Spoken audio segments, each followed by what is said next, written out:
পরিচালক আদিত্য ধারের নতুন সিনেমা ধুরন্ধরে রণবীর সিং, সঞ্জয় দত্ত, অর্জুন রামপাল আর মাধবন থাকলেও রেহমান ডাকাত চরিত্রে আলাদা জায়গা করে নিয়েছেন অক্ষয় খান্না।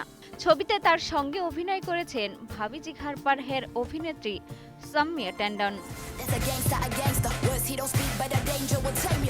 অল্প সময়ের উপস্থিতি কিন্তু গভীর ছাপ। দর্শক অবাক হয়েছেন অক্ষয় আর সাম্মিয়ার রসায়নে। একটি দৃশ্যে অক্ষয়কে 7 বার চর মারেন অভিনেত্রী, যা এখন সোশ্যাল মিডিয়ার ট্রেন্ডিং টপিক। মজার ব্যাপার, এই রসায়নের জন্য করা হয়নি কোনো রিহার্সেল।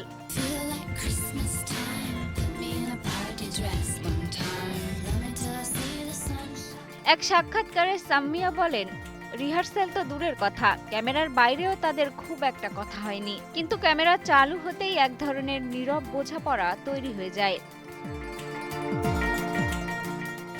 ধুরন্ধরের সবচেয়ে শক্তিশালী দৃশ্যগুলোর একটি ছেলের মৃত্যুর খবর পেয়ে উলফাতের বিস্ফোরণ, রাগ, শোক আর অসহায়তা সব মিলিয়ে সেই মুহূর্তে চর মারেন স্বামী রেহমানকে। নকলভাবে দৃশ্যটি করার কথা ভাবলেও পরিচালক বলেন, সত্যি সত্যি চর মারতে হবে, না হলে আবেগ আসবে না।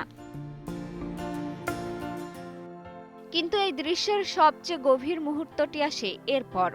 নেই কোনো সংলাপ, নেই কোনো চিৎকার। সব চর সহ্য করে রেহমান ধীরে ধীরে স্ত্রীকে আলিঙ্গন করেন, যেন কোনো দাপুটে ডাকাত নয়, এক ভেঙে পড়া স্বামী, এক অসহায় বাবা। মিষ্টি খাতুন, কালের কণ্ঠ।